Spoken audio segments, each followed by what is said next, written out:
Boom. There it is. Hello. We're live, and we already have 3 people. You're famous already. It's crazy.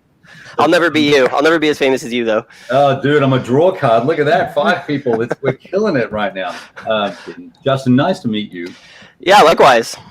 Although this, I guess, isn't the first time we've met, right? We played a game last year when you were up in Seattle. Right. We did too. That's right, we did. And I recall you and I were corresponding about that, and it was thanks to you that I got to play Westphalia, right? Yeah. That was a fun time. We just put it together in 5 minutes with people who were just hanging around, and you had a flight to catch, and I was like, I promise we'll finish the game before you have to go to the airport. Yeah, and it was awesome, and it was even more awesome because I won, so that made it just not the winning matters. I don't remember that turning out that way. I saw one. If it wasn't me, it was the dude that was playing the Dutch. It was one of the two. Yeah. That's a good game. I love it. Yeah, good fun. Yeah, and odd that it has to be 5 players, not 4, not 3, not 6, but 5. I wish there were more games like that, honestly, that had a fixed player count that are specifically designed for that type of interaction. I think that's what makes the game really cool. Yeah. Very cool. Well, look, this is not about Westphalia. This is about you. So I'm super excited to have you on because we've played a game together, so that makes us almost like real friends. and we play face to face. Yeah. And you work in a really cool industry because you're in the PC gaming industry, which is pretty awesome. And you're a war gamer, so that's like a triple threat and a YouTuber, right? Newly minted YouTuber, I think. Yeah. Newly minted, but that's even better, right? So what we do need to do is I didn't grab your URL, and if you want to private message me that URL, while I think of there should be a private chat on the right hand side. Yep. Let me grab that. Put it in, unless you can type into the comments, but I don't think you can. But and I will share it out. Me being awesomely prepared, I did not grab your URL, so my apologies for that. No worries. And then I'll think of a really cool question to ask you to get started for the next 30 minutes, and we'll chat together. It'll be good. Or however long it lasts. It's awesome. All right. Private chat, you said, right? Yeah, there should be a private chat button right there. Boom. There you go. Sweet. We'll just grab that bad boy. Control C. Because I am not a Mac guy. I am a PC guy, and will die with my PC in my like an Egyptian pharaoh. Yeah, exactly. That or Linux is my thing. So, all right, everybody. Thank you, everyone, for joining. I see YouTubers here. I see Tony's Board Life, who's probably just whoring for more attention. The wardrobe is here, and we've got. I saw someone else here. Stig, how are you doing? Stigler's here. He's going to be on the show in a couple of weeks. That's going to be awesome. And then Kenneth and John and Jeff from Hex to Hex is here. We have a crew, so that is awesome. So the idea, so you've got the URL now, everybody. So if you are not a subscriber to Justin, the whole idea is you go look at his channel, you watch a couple of videos, and go, this guy's not too bad, and then you click subscribe and you give him a boost, and he feels good about it and stays motivated to make more videos, right? So tell me about. Yeah, fingers crossed, right? So tell me a little bit about your gaming experience. How did you get into it? And you've got a huge shelf behind you of stuff, right? Yeah, that's not even all of it either. It's kind of wrapping around me right now, but I figured I would save the madness for, until people get to know me a little better. Yeah. So how did I get started? Well, I've always been really into tabletop games, even just going back to when I was a small child. But I think there was a girl that I was dating about 10 years ago who was really big into board games, and she got me back into it in a big way. And so we would play games together, and going down that rabbit hole led me into wargaming specifically as a hobby. Interesting. Now, so she led you into the hobby. So she is one of the 2% of female wargamers. No, well, so she wasn't a wargamer actually. She just really liked light, stuff, Euro stuff, fantasy stuff, and I played that with her, and it was fun. And we had a group of friends that would play every week, either at our place or we'd go out and play somewhere. But I remember it's actually war game thing actually because of YouTube. There was a YouTube reviewer who was really popular, and he mostly did Euros and other types of games. But one day he did a video about this game called Andean Abyss. And I was like, that is the weirdest subject for a game that I can possibly think of. Like, who would design a board game about like fighting the Colombian drug cartels in the 90s, you know? But I was like, but it looked interesting. And I was like, man, that's like, there's something about that like stuck with me, and it like kind of like hooked itself into my brain. And I started like researching the game. And that was around the time that like Cuba Libre had come out. And I think A Distant Plane was just coming out. And so I was like, I really want to try this, you know, like if I don't like it, who cares? But so I bought A Distant Plane, and that was like my first war game, right? So, and I loved it, and that was just like a gateway drug, like right down the drain. Right down the drain, or down the vein, as the case may be. Yeah, exactly. Yeah, exactly. Now you live in Seattle, right? I do. Yep. Which apparently is like the war game capital of the U.S. Apparently, there's so many people up here who like are involved in the industry, and somehow like several GMT developers live up here, and it's weird. Yeah, it's a hub of gaming. It's. Politics aside, where if Seattle was a little warmer and sunnier, I would probably live there just for the wargaming, because like Ralph and Jeff and all those guys are all great guys, right? So anyway, that's cool. Okay, so was Andy and Abyss there for your first war game? Well, it was A Distant Plane was actually the first one that I bought, and that was like my first war game.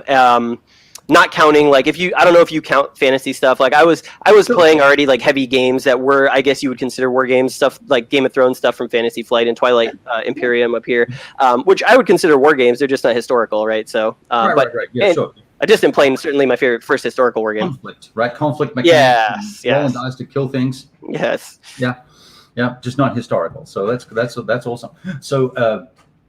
All right. Now I'm looking at your shelf, and you've got some heavy shit back there, right? I mean, you got obviously a lot of GMT. I see all the looks like Command Color stuff, and then I see some hardcore OCS up there, and is that Brazen Chariots up there as well, or is that Tunisia too? Which one? Yeah. So you're looking on this side right here. Yeah, it's Beyond the Rhine, Reluctant Enemies, Tunisia 2, Smolensk, and I think that's all the OCS stuff. Although I did pre-order Third Winter, so I'm excited for that as well. I do have to give you credit, actually. You're the person who got me into OCS. So as I started going down the rabbit hole, as I started going down the rabbit hole, I found some of your videos when you were doing, I think it was on your blog maybe, where you were linking Case Blue and GB2 together, and I was like staggered that someone would even bother to make a game that huge, but I was like, I want to try that. That sounds fun. So that's how I got into it.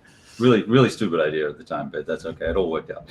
So now, okay. So have you played any of the OCS stuff yet? I have, yeah. So several years ago, I had nothing to do. I was kind of bored, and I was like, you know what? I'm finally going to get around to like tackling this rule set and learning it. Clearly, a human mind developed and designed this, so I should be able to understand it as a human being. Right. And so I busted out Reluctant Enemies and played through that, and I really enjoyed it. And then I taught my friend, who's my primary wargame face-to-face partner, and he really enjoyed it as well. And from there we played it a bunch, and then I soloed some of Sicily and Tunisia just to like get a feel for the other games in the series. But I am embarrassed to say that I have not actually played Smolensk or Beyond the Rhine yet, although I'm going to. All right, that's all right. I've got 200 games waiting for some love. So it's part of the addiction of being a wargamer, I think, is looking at all the shiny new things and loving them. And desiring to play them someday. I try and play as many as I can at least once. So that's all goodness. But you've got a nice collection there, and you've got Infidel as well. So Richard Burke's. And what you can't see is like I've got a bunch of GBOH stuff like down below here. I've got like the American Revolution. Sorry, this is mirrored. A bunch of just random GMT stuff, and then there's a whole nother shelf of stuff like off to my right over here that's like World War I focused, Next War, a bunch of stuff. Yeah. Awesome. Now, okay, so now you're a young man, which is good, right? Because you're the future of wargaming. Right? Youngish. Young. Okay. Are you over 30? Yeah, I am. Yeah, 35. Okay, well, you're a good-looking guy. So is this the Seattle weather, or what's the story? You're over 30, really? Yeah, I guess I just attribute it to like drinking lots of water. I guess maybe I don't know. Yeah, you just need to drink more whiskey. You can look like me. Okay, so you're over 30, and you've been playing war games for how long? Since when did I buy A Distant Plane? That would have been like 2014 probably, so like 7 years, I would say. 7 years. Okay, so Yeah. you're into it. So you're Yeah. you're now like we would call you a grognard now, right? You've almost got a decade of gaming down, and Sure. you're playing big boy games, and you're playing lighter games, and you're doing fantasy stuff, and probably sci-fi, and Yep. rolling in some Euro things and having fun, right? I will honestly play anything. My passion lies with the war games and especially like more complex stuff. But Right. I'll play anything, whatever. Yeah, I tell you, I was pretty impressed with you with Westphalia because you had played it once before. Was that correct? I literally played it earlier that same day. Early that same day. Oh, okay, Yeah. That's why you were so tight on the rules, because you were tight on those rules. I was like, damn, this kid's good. Well, I will say my friends, they joke with me. They're like, your superpower is explaining game rules to people. And so anytime anyone busts out a new game, whether it's me or anyone else, they're always like, Justin, we need you to come over and play with us so you can teach everyone. Like, they don't even bother anymore. So. Oh, that's awesome. Yeah, that's awesome. You're a treasure then. Yeah, that's I have a buddy who's like that, Pete, and when we play a war game, he will always grok the rules first. Mm-hmm. And so he'll be sort of tutoring and helping, whether it's a two-player game or a multiplayer game, and then all of a sudden it gets to the point where, while I've shown you enough, now it's about the winning, all right? And so all of a sudden the advice stops. I'm like, hey, I was really leaning on that. Well, I mean, it's great to, what's great about having someone to like explain rules to you in a really concise way and like really just kind of give you what you need to like go forward and like be empowered to play well or you just play is like it takes away a lot of the friction that is involved with really any tabletop game. Like when you look at people who like play tabletop games versus people who don't, I don't think necessarily the people who don't are like against it. It's just they get intimidated by like rule sets and understanding and all that stuff. Like, I had a girlfriend who just loved board games, but she didn't play a lot because she felt like learning rules was really hard. So it was like really nice to be able to like teach her so that she was more into it. And I think a lot of people feel that way, so I always have a friend like that. That's the rule. Yeah, right. And I think when we're trying, we were talking a little bit earlier on off camera about trying to grow the hobby and make that tent bigger or whatever the case may be. One of the things we can do is teach people how to play and show them that's not that hard, right? And that it's approachable and accessible and all the rest of it. So I think those are all good and noble things that we can do with gaming for people, right? But anyway, all right. So I am getting an echo, and I'm wondering if it's this little piece of software here. This and see what happens. All right, that's maybe better. Okay. I see Jeff Newell in the chat. Hello, Jeff. How's it going? I haven't seen you in a while. Newell is here. Well, what about that? Yeah, and Jeff can't play a war game unless someone teaches him how to play it. So he'll probably end up being your best friend. Newell, you shouldn't be here, man. I'm gonna rag on you the whole damn time. So change your name so I don't know you're here. Yeah, what else we got here in terms of questions? Just real quick, and then we're going to jump into YouTube and talk about YouTube with you. So I think someone asked me what I liked about OCS somewhere in there. Where are we, my man? Yeah, I am woefully behind all the comments. I think one of the things that happens is people they're not particularly interested in me talking, so they just start conversations amongst themselves. And Stigler, I can take care of with both hands. Tie my hand. That's charming. I'm looking for questions about you. Kev is tempted with a few people. A few different games. He's got a nice rack there. Whoops, that's yes, thanks, Stiggs. That's highly inappropriate, but that's okay. We'll let that one slide this time. Here he is. Here it is. Wardrobe after question. What do you like about OCS? Yeah, wow. I mean, the scale, right, is I think the main thing that's really cool. Like, you're making logistical decisions at like grand scale, and there's very few other game systems that do that, and certainly do it as well as OCS does. And so, like, if you're looking for that kind of experience, it's kind of like the gold standard, right? So, I mean, I think in general, like modeling, logistic, and operational thinking is very difficult to do right. And certainly when it goes wrong, you can definitely, you don't have a lot of fun with it. So I think that'd be the main thing. Right. Yeah. It can be grindy if it's not done the right way. Yeah. There's more than enough games out there that have not done that well. Yeah. Look, here we go. Here's Jeff again. Yeah. Which is Jeff goes raving about a game, and you go, "Oh, it's the best game ever, and it's fantastic." Why is that? Well, these guys taught me, and it's just great. And I just sat back and just enjoyed it. Here's the thing I don't understand. Like, why would you ever subject yourself to have Ralph teach you the rules? You have to be a masochist. Dude, that's so cool. Ralph was like, "What do you mean you don't know?" It's this dumbass. Yeah, exactly. Yeah, Especially if it's one of the games that he worked on. Yeah, exactly. Yeah, and yeah, thank you, Wardrobe. It's very nice. Todd's a gentleman, not a scholar. All right, so let me ask this: with your YouTubing, what was the catalyst for you to decide, hey, look, I can do this. I'm going to do this. What's the story?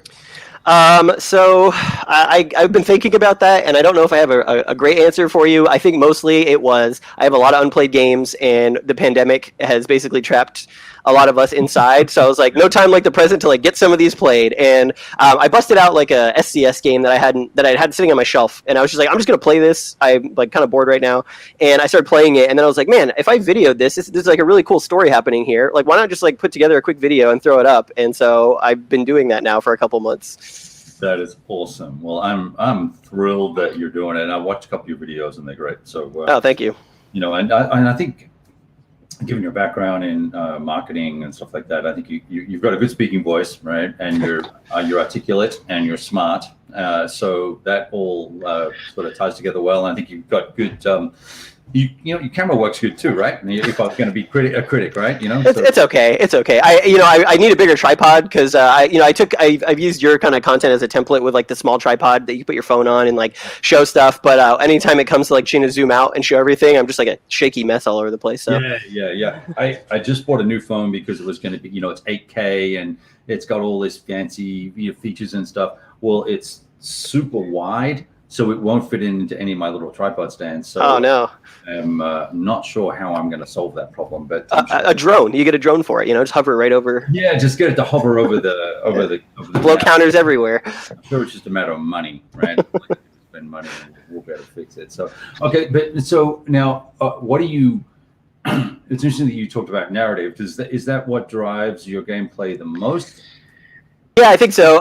So the content that I usually get the most out of is when there's an interesting story being told. So like, I'm never going to be the person who's going to put up like 19 episodes on a single game. Like, my whole thing about my channel is like, I'm going to try and condense a single playthrough to a video that is an hour or less. And so far so good. I mean, I did one of the advanced scenarios in Next War India Pakistan in about 55 minutes or something like that. Yeah. So that's kind of the model going forward. But like, I'm not going to sit there and tell you all the rules. Like, I might point out some of the interesting mechanics that I think are like evocative of what the game is trying to model.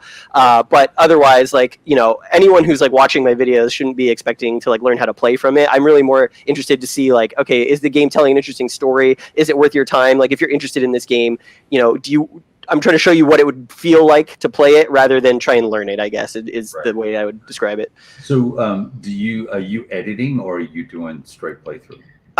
So I'm doing minor editing. I'm basically recording like 2 to 8 minute clips at certain periods, and I'm trying to get all that in without messing up, although it's, you know how it goes, right? You say something or get something and it's like not usable. But in general, I'm doing some light editing. In fact, I'm editing most of the stuff. I do have a laptop I can edit on, but it doesn't have a lot of space left on it. So I've been editing most of it on my phone, actually. Right. So yeah. That's fun. Isn't it amazing what you can do on your phone now? I know. It's ridiculous. I edit all my photographs on my phone because why go through the pain of waiting for Adobe Paint Shop or whatever it's called, Photoshop to boot up and eventually load and then dick around with it when I can do it on my phone in bed before I go to sleep. Exactly. Yeah, it's great. Yeah. There you go. First compliment of the night. Thank you, sir. I appreciate that.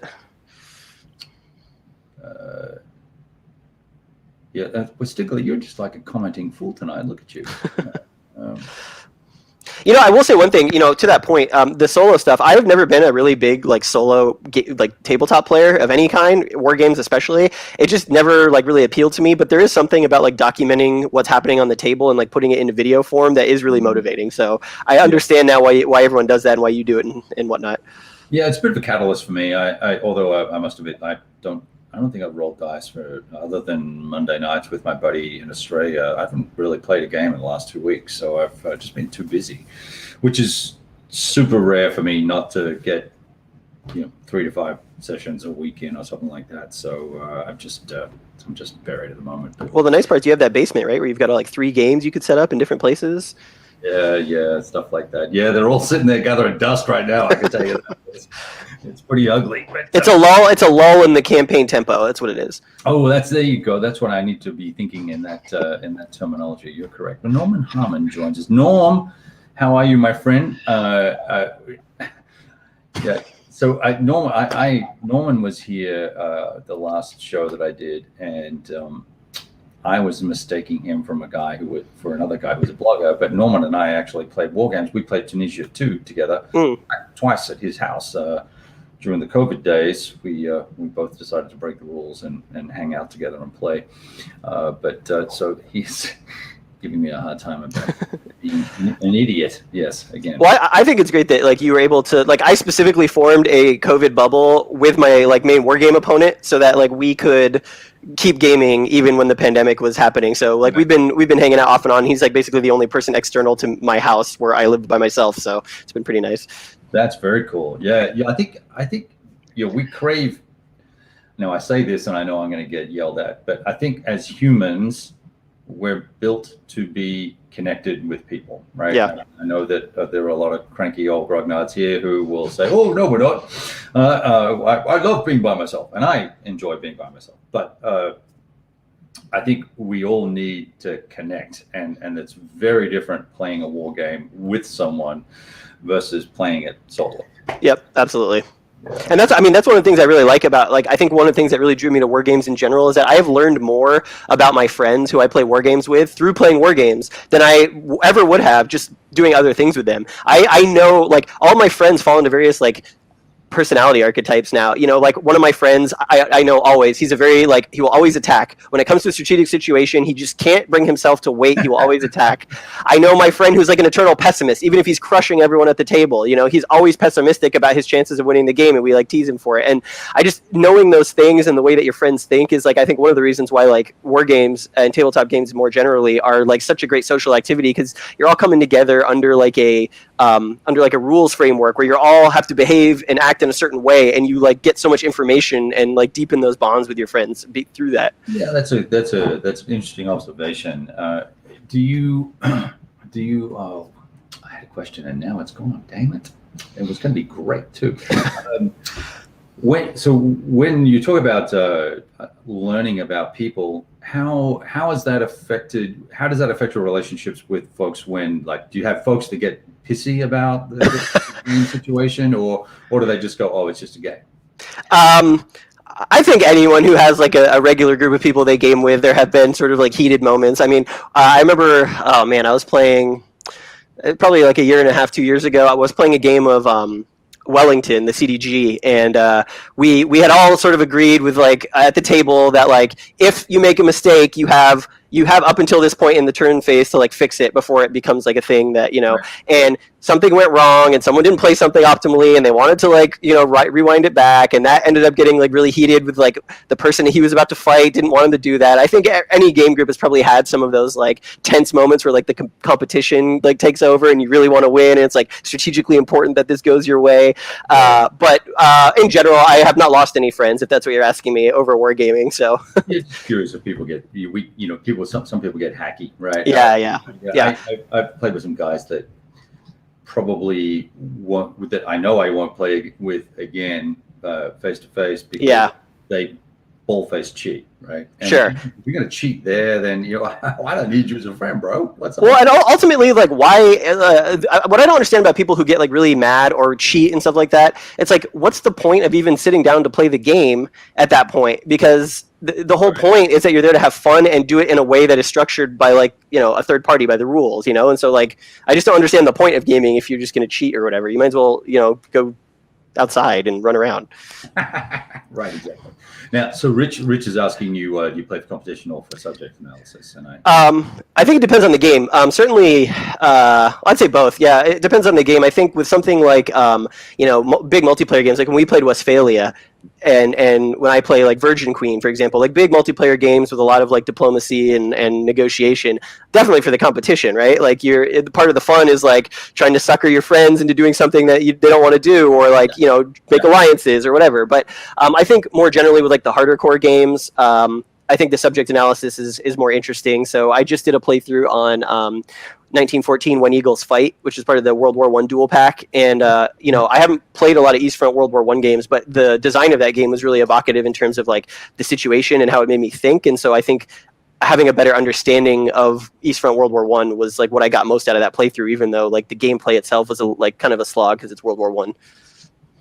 Interesting. Yeah, interesting. I think it's I've learned so much during my wargaming playtime that I've probably tripled the number of books I own just because it's been a catalyst. Or I've seen a game and thought, I'd like to buy that, but I'm going to go read a book first, right? That type of thing. Now, I do remember my question I was going to ask you because it's about social interaction, and you're under 40, and we'll go that way, right? You're under 40, and so you spend a lot of time on devices, on PCs and your mobile devices and all the rest of it. And I'm curious about your perspective on board gaming being so popular now, because it does get you off your device and put you at a table with people. Do you see that in your community of gamers? Yeah, absolutely. And I mean, I think that was like when I first got back into board gaming, I think that was one of the big draws, is that it was like a face-to-face interaction. So, everyone always talks about like the world digitizing and like everything going digital and screens and devices and, you do all that stuff. But like and that's the future, and that's where we're going to get to, and that all analog things are going to disappear. There will be no more books. There will be no more newspapers. There will be no more things. All games will be video games. I actually don't believe that. I think like at its core, sitting around a table with other people is so like fundamental to the human experience that like that will never go away. And as long as that never goes away, there will always be things to engage people together in an analog physical fashion. And part of the fun of tabletop games is that like it bucks that trend of everything going digital. It is fun to handle pieces and move them around and like have a physical thing to handle, And so I believe that like there will always be that will always exist in the world, even as the rest of society that goes digital and other things become easier. I don't think that board games are ever going to go away because technology advances. Yeah, I think the hobby, in particular wargaming, I think wargaming is growing, and you're a great example of that, right? 7 years in, you've got another 30 years of wargaming in you, easy, right? Hoping. So maybe 40, right? So that.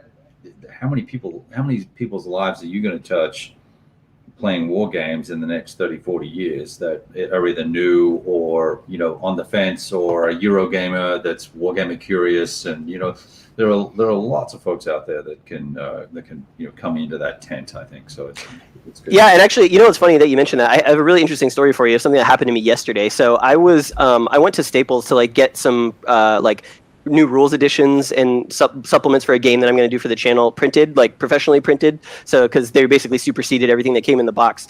And I went yesterday to pick up that order. And when I got into the store, the girl who was working at the copy center, she's like, "Oh, this is your order." She was like, "I was looking at it this morning to check and make sure everything was right." And she's like, "I'm so fascinated by what's in there. I have no idea what all this stuff was." And like what was in there was like 2 rule books, a TEC, a combat results table, like unit setup cards or whatever. She's like, "I have no idea what I'm looking at, but it looks super fascinating." And I was like, "Well, I can tell you about it if you want." And she said, "Yeah."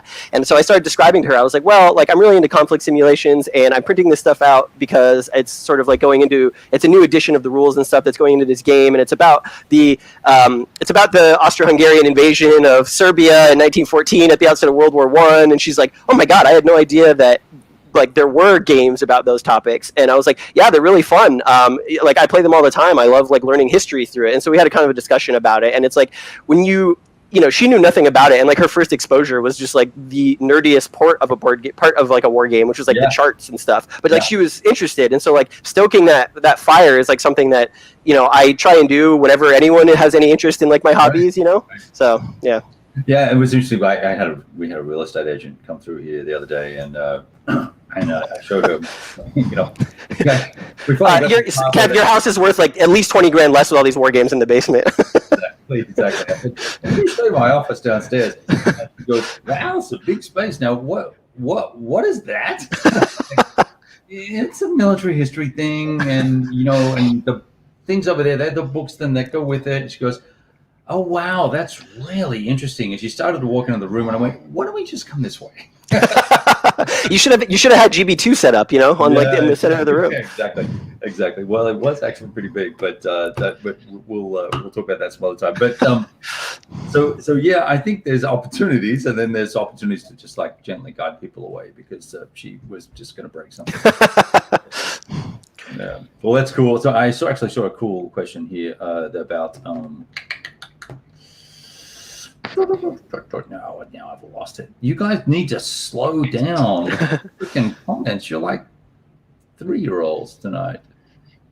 I think Cataclysm now is asking if I have any favorite. Oh, here we go. Yeah. That's it. Yeah, favorites. Yeah, there was a favorites thing there. Let me look. Yeah, what are your favorite games? Let me just do that. We'll get back to Jarvis in a second. Yeah. So, well, favorite games, man, that's tough. It's hard to choose. I play so many now, and I'm sure you're probably the same, right? It's like there's probably like 1 or 2 that I would always play and consider top tier. But like when I look around the room, I like them all for different reasons. From a periods like conflicts perspective, the 3 that I will always gravitate to no matter what the game is, even if like there's word that it sucks, I will probably still buy it. French and Indian War, #1. I think that is just such a fascinating period in North American history, and sort of the way that conflict was guided by like having a whole new like unmapped part of the world essentially.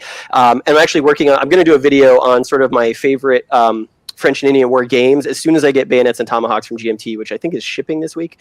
So I'm excited for that. And then the other 2, World War I, just again, super fascinating like era. And like it was like it's this huge inflection point in history where like the lethality of modern equipment meets sort of like the monarchical, like Napoleonic style, like army organization and tactics. And it was a disaster, like just from a human life perspective, which it's just an interesting era. And then the third one is like Ancients Anything. But specifically, I've been doing a lot of listening to podcasts recently, and I've really developed a lot of interest in the Byzantine, Eastern Roman period, sort of like reign of Justinian onwards, all the way up to like Manzikert. So I think we need more games in that era, I think.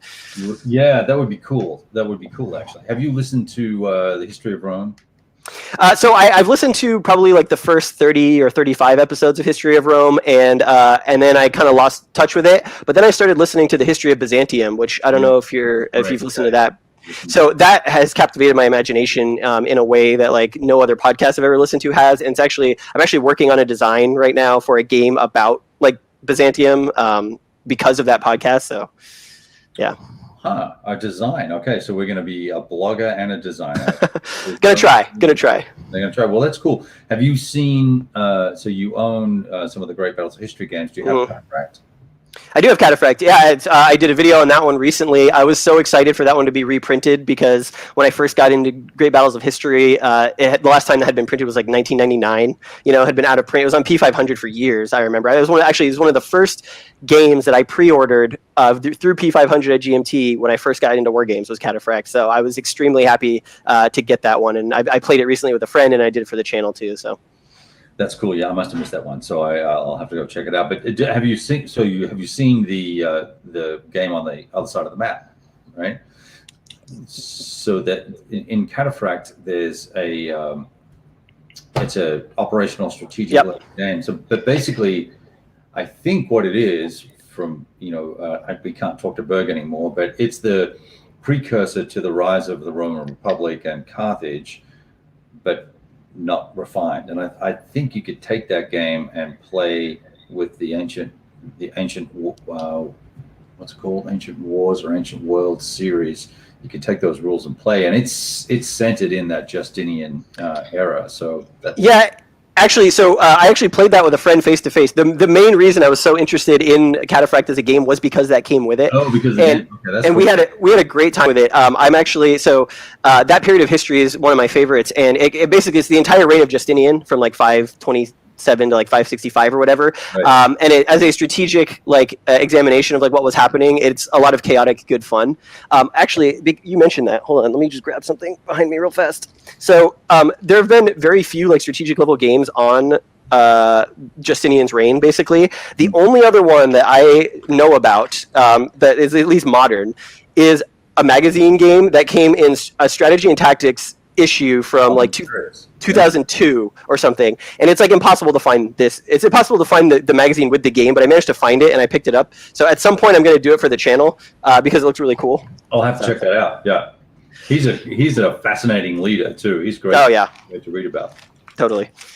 There's actually a really good historical fiction series called The Last Roman about that era as well that is really good. Yep. Very cool. Well, so what about scales? So I'm guessing operational for you, right? Operational and grand operational versus strategic, like geopolitically strategic? Yeah, I like strategic as well. I think operational for sure. Strategic also. I definitely don't. So I don't play a lot of tactical games, especially if it's like post ancients or post medieval period. So like obviously I have like the tactical stuff here from Richard Berg with the Middle Ages, but like that's probably where it ends. As soon as you get to Napoleon, I'm like out on tactical all the way up to the modern day. And I don't know why. I wish I could tell you because like my main war game partner is like he loves tactical more than anything.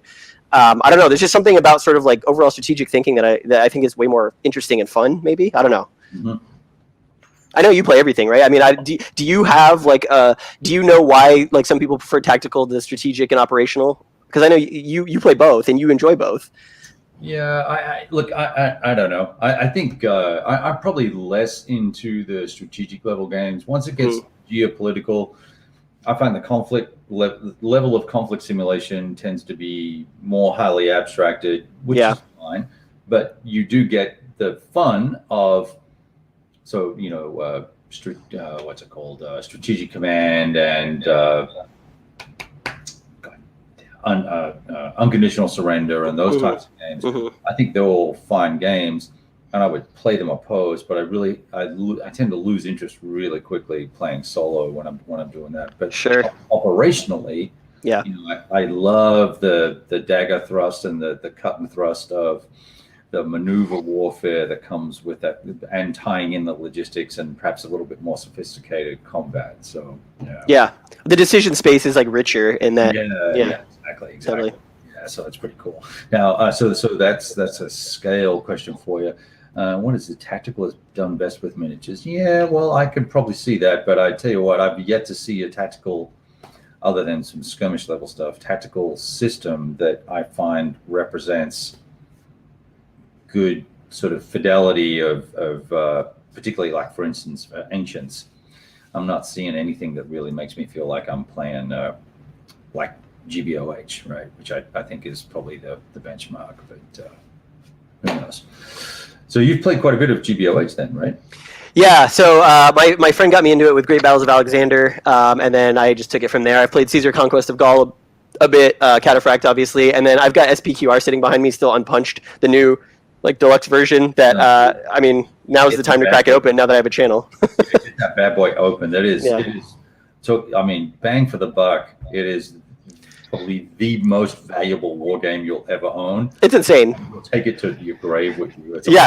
I'll take it to my grave not having played all the scenarios. It's insane how much content is in that box. Yeah. And what's not to love, right? You've got Hannibal and Scipio and the whole crew, and it goes across 200-300 years of history. It's like, wow. Yeah, and of course, like as soon as they're doing the same treatment to Caesar, on P500 right now, and of course, I'm gonna buy that, having not even like touched SPQR yet. So I'll have like a 800 years of Roman history tactical in my shelf. Yeah, it's great. Yeah, and you know what, that Caesar module was actually overdue for a reprint. I think it was one of the lowest quality counterprint versions that came out from GMT. So I'm glad that thing's getting the deluxe treatment. I never played the Gorgovia or Georgovia, whatever it was pronounced, modules, but I like those maps and counters were great, but the base module was kind of a drag, but great playing Caesar versus Pompey, right? That's awesome, right? Very excited. Yeah, good stuff. Well, let's see what else we got here, and then I'm not going to keep you too much longer, but this is a great conversation. Let's see. Crazy looking collection. No. Yeah, so this is a good point. I prefer tactical because I can picture the people in the story. Yeah, there is a lot of narrative that comes out of tactical, I guess. Do you do very many tactical games, and I'll other than Ancients? Let me look around for a second. I have played them in the past. I think probably when I do tactical, I kind of I gravitate towards like minis, probably a little harder than I do like board war games. You can't see it, but there's a giant stack of minis on the floor from the Song of Ice and Fire minis game, which I really enjoy because it's not like super complicated, and it's like I'm a big fantasy fan. But it doesn't like in terms of just like trying to create like medieval combat in miniature. It's pretty good. And I've played a few like World War II tactical games that I have enjoyed. It's just like when I think about having like a meaty game experience, it's just not like the first thing I go to. Right. Yeah, totally. Now with fantasy and so fantasy and sci-fi or just fantasy? Both. Yeah, both. So what's your favorite fantasy title that you enjoy? Ooh, okay, you're asking me to like kill my children. Yeah. So I would have to say probably my favorite fantasy game is War of the Ring. Just I don't know if you've ever played it, but like you can basically play out the entire Lord of the Rings trilogy in a span of like 4 hours on a table, and every single time it's different, and that game is so amazingly balanced that it usually comes down to like the final turn on either side to who wins, so it's always exciting. It's great. I must admit I have not played it, so I have been curious about it. I played the old SBI Lord of the Rings, which is tragically flawed, but nostalgia, right? I probably played that 20 times as a kid with my best friend back in Australia. I think he cheated a lot. Magic. He was using wizard magic. Yeah, some sort of weird. Next time when the pandemic is over and if you come up here again, we should get a game of War of the Ring going. I would love to. Yeah, I would love to play, man. That'd be awesome. Or if we get something on Vassal or whatever, sure. I'd be down for that. That'd be cool. I don't know if I had to have a Vassal module or not, but let's see. What else we got here? Now this is interesting. Have you tried Imperium Romanum, the DG reprint, or the old one? So I did pre-order the Imperium Romanum 3, the new one, and I have played the first two scenarios. I have enjoyed it when I was getting the rules right. And in terms of like operational like Roman stuff, is there any other game out there that's like doing that? I'm trying to think of one, and like I just either don't know it or there isn't one. But that's another game that so the rules need some work. There's like a lot of like weird like missing cases and examples and clarifications about like what was meant by it. But like it's pretty sound at its core, and if you can get past that, I think it's super interesting. I'm really excited to actually play it with some of the 3 or 4 player scenarios, because I think that will be like really fun. Right. Yeah. We pre-COVID, we were about to start a 3-player, 4-player campaign, and because we had one guy who thought he knew the rules pretty well, and so I'm hoping he's still alive. And he was an older gen, and B. I hope we can get together and try it. But I'd seen a lot of negative commentary on that game, but for the issues with counters, not enough counters for the scenarios, and then obviously the holes in the rules that you've already mentioned. So I really wanted to buy it, but I held off, and my experiences with DG the last 3 titles I've tried to play have been less than stellar. So yeah, I will say, I mean, it is playable, and certainly you should definitely play it if someone else owns it. It's not like the game is totally broken. I think some of the problems have been blown out of proportion a little bit, but yeah, it's not perfect. I think it's part of the problem with the hobby, right? We get a little fussy. I know. I get pissed if I'm paying $200 or $180 for something, and it comes out of the box. It comes like kind of really, like, not broken, but just sloppy. Yeah. Totally. I expect better. Well, especially now that the audience for war games is so much bigger, and there's so many more players, and it's sort of like entering sort of a renaissance, if you will, or a new golden age, or whatever you want to call it. Like, we're in the era now where like professionally published war games is like a viable, like successful business in tabletop gaming. Yep. So I think the product should probably reflect that. Yeah, I don't think you can, like, when other companies are like creating these amazing productions with no errors and stuff like that. I think wargaming has a little ways to go, but I think the expectation should be at that level. Yep. Well, even in wargaming, you look at Hollandspiel, right? Yeah. So they've published a staggering 50, 60 games now. I don't know that there are more than a handful of games that have errata, let alone massive flaws in them that say, I'm going to put it away. I'm not going to play this anymore. And so when I see DG, I just go, dudes, you've been around forever. Yeah. You know all the tricks, right? All the tricks. You arguably should have a pool of people that can, play test this. I think what happens we get these sycophants that go, oh, you're a fantastic designer. I'm not going to criticize anything, or maybe they just don't listen. I don't know.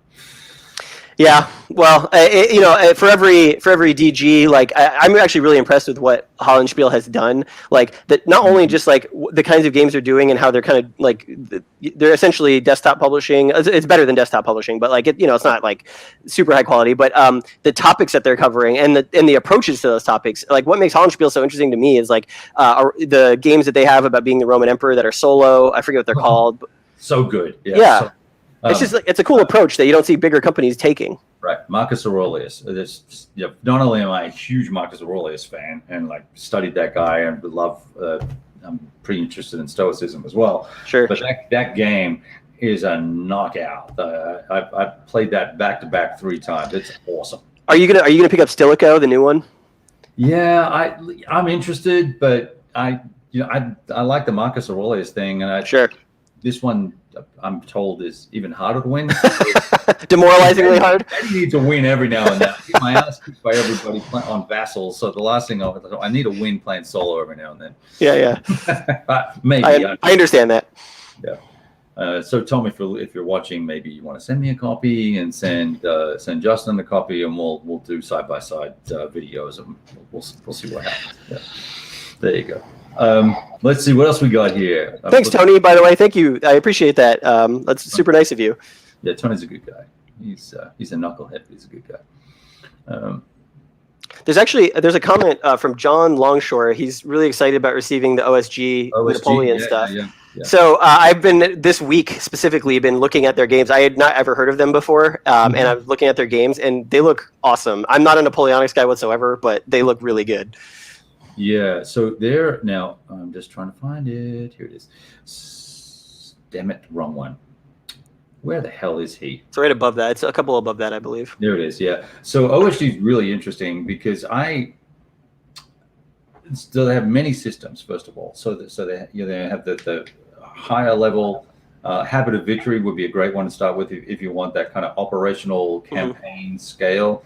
Really, really interesting game. And then there's 3 or 4 games in that series. I think it's called the 5X series, and then there's a 3X series and a 2X series, and then there's the Napoleonic Library of Battles, which is what he's spending most of his time on.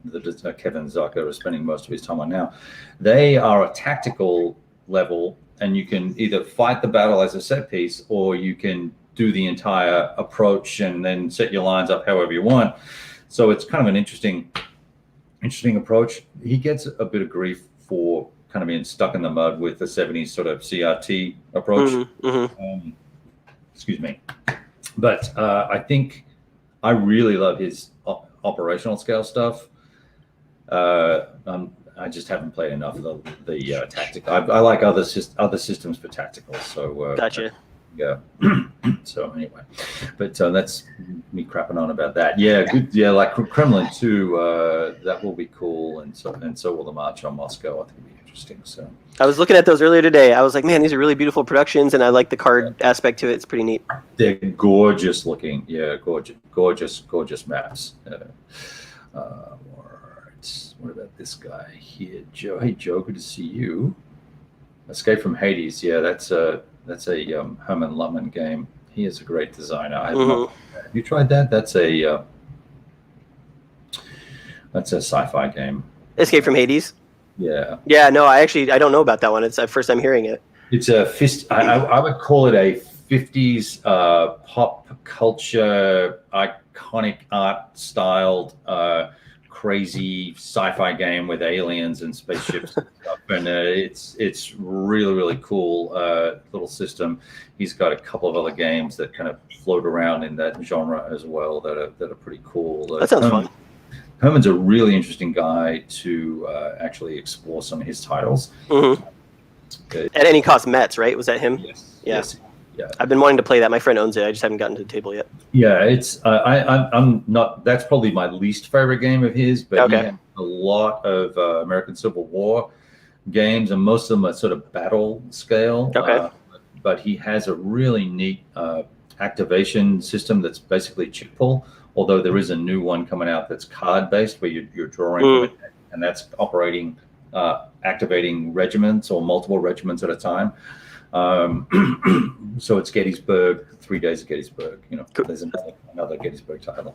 Cool. What else we got here? Yeah, there's that stickler that's going on about the Hollandspiel games. You gotta take it with a lump of salt, man. It is what it is. It's the chemicals that company like Blue Panther or Black Panther uses to print. It's the laser cutting of the counter sheets. I'm pretty sure it's like the scorching, because like Victory Point Games also had that same exact smell because their counters are the same material. Yeah, I did a video on Empire at Sunrise, which is that World War I naval game that Hollandspiele published recently, which is a really fascinating design and topic. Yeah. Yeah, I haven't played it, and I've looked at it. I was like, that looks interesting, but I haven't jumped on it yet. Well, I have a video for it, Kev. You can go check it out. See if it's for you. Now you may have to buy it. I'll just watch that and be satisfied that it's an awesome game. There you go. Oh, someone wants your channel. Here we go. And this is going out on Facebook and YouTube and Twitch all at the same time too. So that's kind of get you out there. Well, listen, we can talk for another hour, but I know that my wife has made me dinner. And I know it's sitting up there all alone because I told her I'm trying to behave myself with my spend time with her, like you're supposed to. Yeah. But I really appreciate you taking the time to get online with me, and I think the questions have been great, and the conversation's great. I'm looking forward to seeing more of your work, and I'm curious to see how your channel evolves. Do you have any thoughts on what you might like to do differently, sort of as you evolve the channel? Yeah. So one of the things that I posted a video, and this is the first in a series, but I want to not just do games. So in addition to games, I'm also a big comic person, and there is a whole host of historical comics that are like graphic historical fiction, essentially.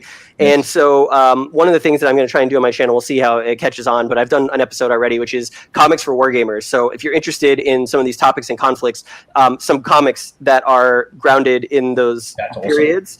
And there's a whole host of them. So I have a plan to do one on the Viking Age. I've got one World War I. The one I did was World War II from a writer named Garth Ennis. So I'm hoping to, people talk about, they play war games and they go, you said earlier, you go read books about whatever you're interested in. Well, I think that comics are woefully underlooked in terms of like a literary media that can also get you into that space. So I'm going to try and highlight some of those, which I think is pretty different than what other people are doing. Yeah, that's pretty cool. Now, is that Ennis of Preacher Man? Ennis? Yep, same Garth Ennis. Yeah, he's actually really well known for his comic war fiction. He's done a whole ton of comics that are anthology World War II era stuff for various different publishers. I think I may have read some, but I'm going to have to go look. Now, you're going to go make me spend money, aren't you? I mean, I'll apologize, but if it gets you into that, then I will say job well done. Yeah, that's awesome. All right, well, that's very cool. I see, and I think it's a lovely tie-in, right? I had toyed with the idea of trying to do some book reviews and things like that, but just time. That's all. Sure. I need to retire one of these days. You and me both. Yeah. Look at you talking, right? Wouldn't that be awesome? If you retire before me, we're gonna have issues, pal. Well, I'll have more time for gaming, with you if you want. So. Oh, okay. All right. Then now we're talking. All right. Yeah. All right. Thanks for having me on. Really appreciate it. Yeah, it was awesome, man. Good to talk to you. Yeah. Cheers.